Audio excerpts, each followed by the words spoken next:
रात्रीचा एक पुण्यामधला अनुभव सांगतो तुम्हाला. रात्री बाणेरला होतो, ऑर्चिड हॉटेलच्या गेटजवळ.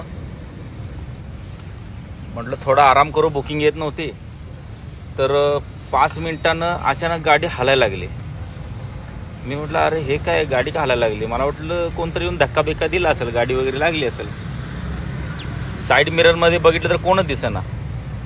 मग म्हटलं गेला असेल कोणतं धक्का मारून. मधल्या मिररमध्ये बघतोय तर काय, एक माणूस